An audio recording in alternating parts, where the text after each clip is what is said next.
Today, every day, small cap investors visit Agoracom knowing this is the day to discover the world's next great company, to have their dreams come true. That's why I take to the open road, to find them, to tell their stories, to engage them, to bring them to life, because they want to connect with you from your office, your phone, your home, anywhere. Agoracom, find your dream.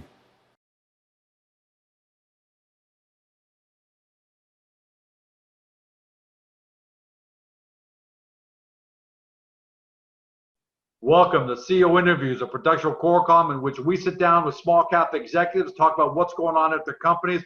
With us today, he's back after a long hiatus, but we're ecstatic to have him back. Brad Loiselle, CEO of BetterU Education Corp. You can see it on his hat. Trades on the stock symbol BTRU on the TSX Venture Exchange. And for our friends in Europe on Frankfurt under 50GA, quick summary for those of you who need to get kind of reacquainted with the company. Essentially, they're an education to employment technology company. So what they're doing is they're leveraging business intelligence to automate skilling, reskilling, and even upskilling for companies operating both domestic and on global scales. They've integrated modules from about more than 100 of the world's leading online education providers, and those modules span about more than 3,000 standardized jobs. Their clients now include many billion-dollar organizations, including Indian Oil Corporation, Central Bank of India, McDonald's India. There's a reason for the focus on India there. Partners are the likes of Rosetta Stone. And here to talk about all that and what's new at the company is Brad. Welcome back to the show, my friend. Hey, it's great to be back. It's been a long time since we had a chat. Well, we got a lot to catch up on. But before we go into where the company is moving forward, let's talk a little bit about how you got reinstated around March 19th. You came out of the Halt. Tell us about how you're a better company because of all that. It's interesting. When we went through this process, it was events that were sequenced after next that we had no control over. Unfortunately, we tried making sure that we proceeded forward. But what was good about it is, it got us a lot of time to look at the business. TSX Venture did their due diligence, and they did a lot of research over the years to make sure things were right. And of course things were, and this is why we've been reinstated, is because they realized that where we were, and they did a great job.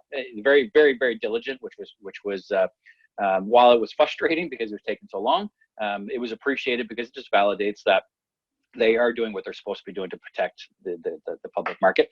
During that time, though, we looked at the business as a whole, and how do we, everything we've been building, and the partnerships and integration, and all the lessons learned that we were experiencing from corporations in India on skills development, and how do we address it.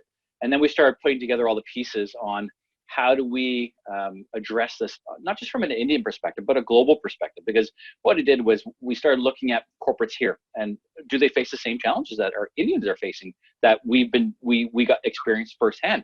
And funny enough, they were. And every corporate that we talked to was facing the exact same challenges. Multiple users or multiple providers targeted them all at the same time, with lots of challenges across cost, having to subscribe to programs that were way too much for what an employee actually needed.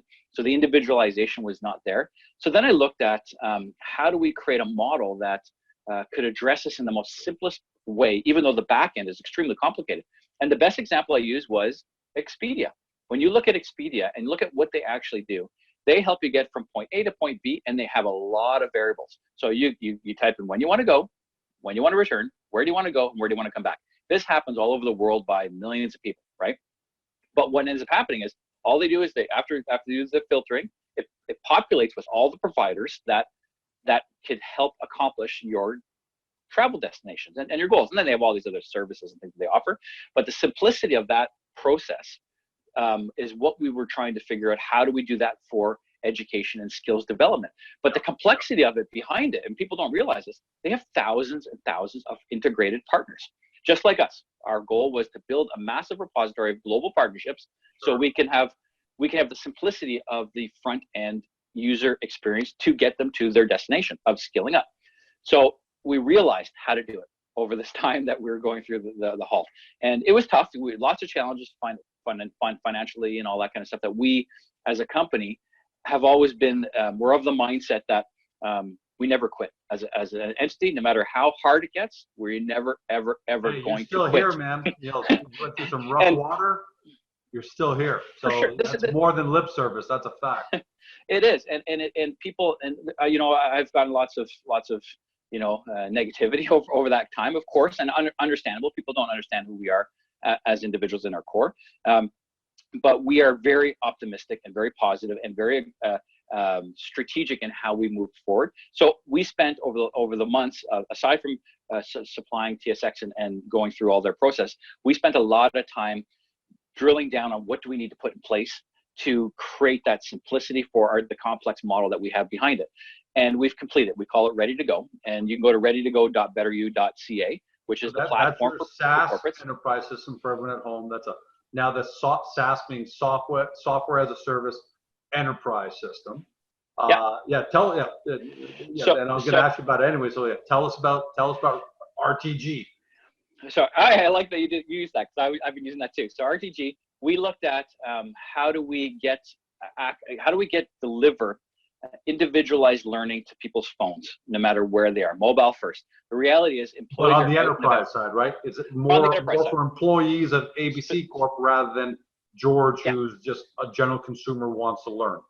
Yeah, specifically focus on enterprise, corporate employees and things like that. B2B. Yeah. So we looked at how do we do that? Employers are trying to figure out.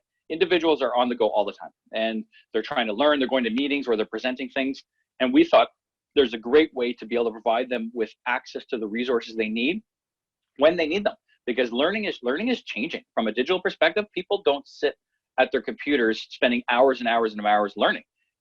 It's moving to a more agile, when I need the information, do I have access to it? So we started looking at our partners and how do we bring together programs. And here's the best part. One of the key things that we were looking at was how do we make sure that the SaaS model is affordable, because one of the complaints that we had was we're paying $1,000 to get access to 5,000 technology courses, but my employee only needs this many.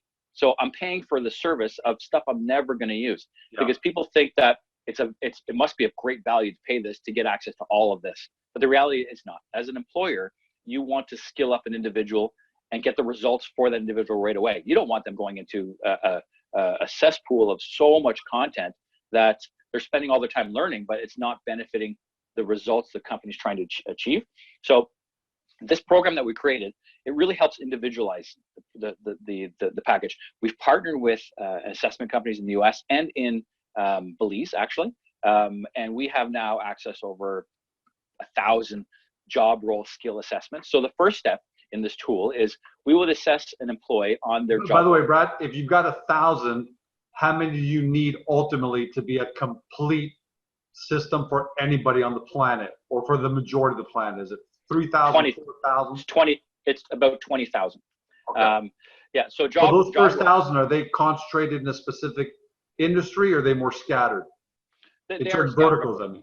Yeah, they're scattered across, management, finance, leadership, all different types of roles. It doesn't, the partners that we currently have, they don't include the totality of what's actually needed to support all industries, which is fine. We still have to get there, but we just can't do it all. So with these assessments, and I'll give you an example. We signed a deal recently. I don't know if I can talk about this or not. Anyways, we have a new partner. Press released it. Don't talk about it. Okay, so we well, actually, hold on. I was going to ask you a question.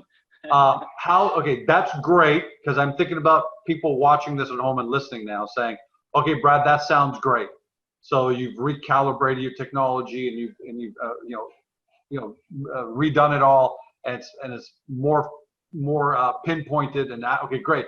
Now the question people are going to ask is, have you had a chance to showcase it? What kind of response are you getting? Obviously, I'm not going to ask contracts have been signed if they're not publicly available, but what kind of response are you getting to that? Is that just you that thinks it's great, or do you have people out there that say, hey, this is exactly what we're looking for? No, so part of the validation when we determined to go down a path, and when we started building this with India, we looked at all the problem areas, all the pain areas, and we started putting together solutions that could solve it. India, it takes a long time. It's a big market. There's lots of variables that we've had to overcome, and we put in place that. Now coming to back here, before I even started building the technology, what I did was I started reaching out to corporates here, reached out to a lot of them on LinkedIn, provide notes on what we're trying to accomplish. Would this be of interest? The model, trying to get people to understand this is what we're going to build. Does it make sense? I got over 400 responses. It was, and I mentioned this, I think, this last year. But then the responses are different. Getting in front of them to present and go through that process is a different thing. So I started meeting with corporates. I started outreaching to specific ones, and the interest is extremely high. The press releases will be coming, but there hasn't been any shortage of interest. Let me put it that way. What we've built, no one else has done. The innovation that we've brought, that we've leveraged from India to put into this tool that we're leveraging for North America, and it's not just India now. We have clients that we have. I'm trying to figure out how to phrase this with outside of India. Yeah. So we have lots of interest, and it goes beyond that, which we'll announce soon enough. But then there's also the other opportunities, and I'll talk about this so you can see the validation. When we started looking at when COVID-19 hit and the issues that came about, we built a tool around that using the same system and brought everything together.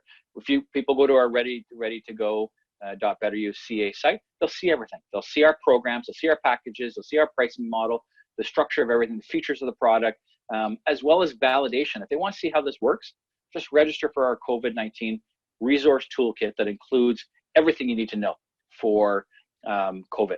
Everything. I mean everything. We've aggregated and curated content from sources all over the world, including the Canadian government. There's lots and lots of details to support professional services, as well as to support personal challenges, working from home and things like that. So we have a lot. Like you are right now, right? You're working. Yeah. That's my daughters and kids are walking around doing stuff, for sure. But so this type of stuff will validate the functionality of the system, and that's operational and it works. And can I ask you a question, Brad? Sure. How I'm thinking out loud. So the question is, how has COVID impacted business? On the one hand, I'm thinking, is that there are people at home who have lost their jobs or maybe furloughed, maybe being laid off. So yeah, they need to skill or reskill or upskill. There are others who securely have their job, but they're working from home and maybe they're looking to, upskill. So is it a net benefit at the end of the day from a business point of view, or is it, how's COVID impacted what you're trying to accomplish? So it depends on how you address the problem. So I, being in the space, the ed tech space for over 12 years now, I've experienced the downside of the impact on training and development for this market. What tends to happen is for schools who are closed down, online learning is critical. So learning management systems, robust systems that can manage students are being sought after significantly globally. That is a big one. That's not our business. So from a corporate perspective, it's a little bit different. Employees are going home, and it's not just the employees, the employers, the entire staff, they're all going and working from home remotely, not dealing with each other, trying to figure out now how do we shift and adjust our environments from communicating to each other, how to deal with getting up and your kids are now at home and how to manage that environment. So parents, families, employees are all struggling with how do we deal with all this? And then there's the fear and panic that's being caused by the disease, grocery shopping, like all the pressures of society all around us are causing this situation of a crisis. So to address this from a education perspective to corporates, the wrong approach, and I got to say this, is to just try and sell to get corporates to buy your product, because they're dealing with a lot of other issues. And so the way I looked at it was about 3-4 weeks ago, and I've spent a good 16 hours a day, every single day. My family can test this, to build solutions that can address the current problems of all families, all employees, all corporates are facing today by building this COVID-19 resource toolkit that is more than just COVID. So when I started looking at that, my kids is a good example. They get all their information, their facts from social media, from Twitter and TikTok, and there's no real centralized place. It's all scattered. If there's ever some, the most important content in the planet right now is fragmented. So are you saying that you've actually? Oh yeah, we have the most comprehensive system anywhere in the planet that I've seen today. That's a big claim to make. I'm going to call you. And I'm making it hands down. We've curated. Okay. Give you credit for backing it. I can guarantee it. If people go take a look at the system and go into it, we have modules that cover across every single topic you can think of when it comes to COVID, and not just modules. How do you find it, Brad? So while you're saying that, just only from credible sources. So what we did is how do they find the app? How do they find? So if they want to go take a look at it. Just go to readytogo.betteru.ca. So once they go on, all they have to do is they register, enter their name, their email address, submit it. It'll give instructions on how to download the app and then how to access it. As soon as they access the app, the COVID-19 track is there, and it includes, so you understand this. The COVID-19 talks about. It has links to all the health services for every province in Canada. It has links to all the state with contact information. So we went on every single health organization's website and pulled out the relevant contact information, because it gets lost. You're trying to figure out where the phone number is, or how to email somebody if you have questions. Yeah, it's not. So and I'm not blaming the government, by the way, because this has all happened in a minute. So and let's face it, government already is not a fast-moving, agile machine. So if I can see the value that if you can amalgamate all this, or in essence, if you can become the short-term Google, the amalgamator, organizer, make it real easy to access, then you've got a winning app. And there's other stuff that was a challenge too. The Canadian website, or CDC, or the World Health Organization, these are all sources we've used, all credible sources. No, Twitter account thing or something. It was all credible sources. But what's interesting is you go to the Canadian site, you go to the US site, they'll have all the content, multiple links where it gets so confusing when you click on things. But then even stuff like their videos, the videos that talk about effective hand washing, and the videos that talk about social distancing and all that kind of stuff aren't even on those websites. They're on YouTube. So they're separated from their own content. So what we've done is we looked at videos, interactivities, links, PDFs, content, imagery, graphics, models, curated from all the global sources, including from universities and colleges, from reports that have come out. We pulled it out into there to create the most comprehensive site that is validated, factual, video. We have it's in 6 languages right now as well. So we've converted it to. Smart, yeah, because not everyone. So what's the response been to it? What's the response been like, Brad? So no doubt it's comprehensive, and it sounds like it's kick-ass. Who have you shown it to, and what's the response been? So I reached out to 120 of our members of parliament directly, individually, over the last couple of weeks. This is important, because at the end of the day, if we can help address and solve the immediate pains of COVID, and just to go back on COVID, the COVID resource tool is not just about COVID. It has all the information you need that you possibly imagine, but it also has a personal resource track and a professional resource track. Under the personal resource track, there are elements in there that talk about family, how to support your kids between this age and that age, what resources are out there that you can go and access to homeschool, to provide additional support that way. And it's all broken down by different age categories. And then we have resources that talk about stress management. How do you deal with working and living in isolation? How do you go through and deal with that? But we also have stuff like, on the lighter side, we have fun videos that talk about COVID-related stuff and what people are doing to keep themselves entertained. Stuff that was going to create a little more humor, so that it can help relieve some of the tensions and stress that exists. And then there's stuff on how to use Zoom, and how to work from home, and how to deal with remote management of staff. And so there is a full resource toolkit that supports pretty much every variable. It's going to be great to go take a look at that. It's going to be great to go check it out, and hopefully get good feedback from. Well, sorry, did you ever tell us what was the feedback from these members of parliament? So I got a whole bunch of people that replied. I have someone from the member of, I think it was Peterborough, said they wanted to contribute. I've had a bunch of provincial groups. Then I've been talking to Mr. Bain's office, and we've submitted a proposal. Who's Mr. Baines?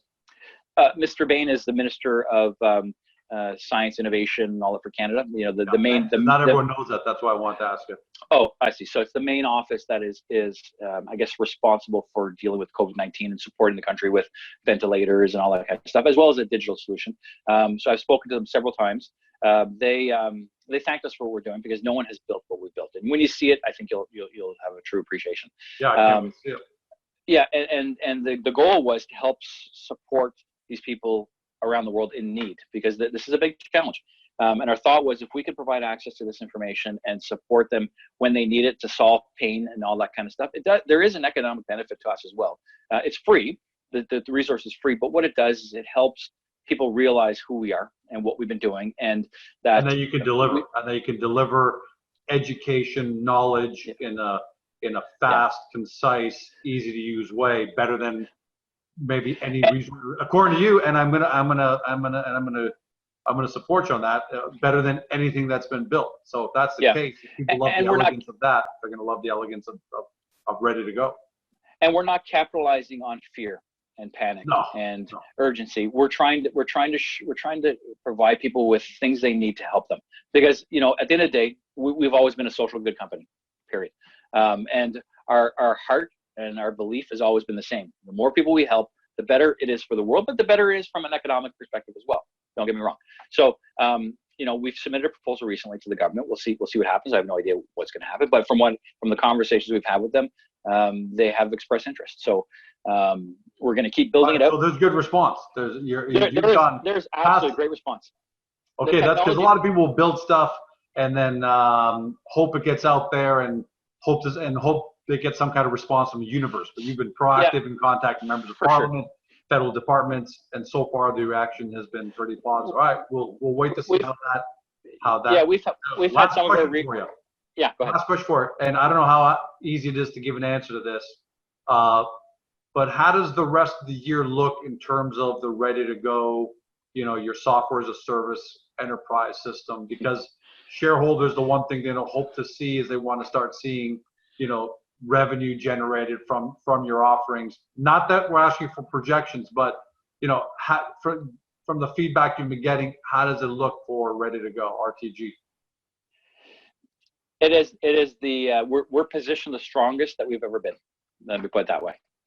We have some quite large deals that we've been working on, quite large deals that we will be talking about soon enough.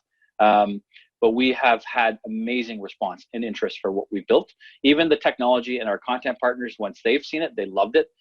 We had Rosetta Stone come down to Toronto from Singapore, and he came to meet with us. We went down to Toronto, met with him, talked about what we're building. He loves the new approach.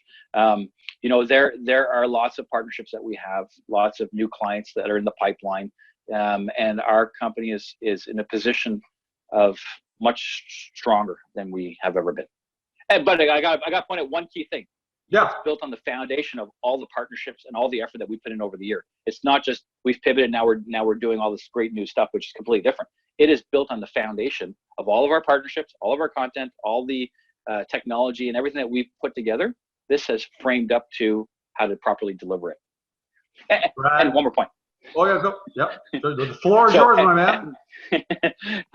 Most people don't understand this, which is really important. When someone's building a new company that's pioneering new thoughts, new innovation, all that kind of stuff, they don't know the answers to everything, right? So you go forward, you fumble, you figure out what worked, what didn't, then you do it again, you fumble, and you figure out what worked and didn't. At the end of the day, as long as you keep doing that, you keep moving forward, you'll get to a point where it is the right approach and it works.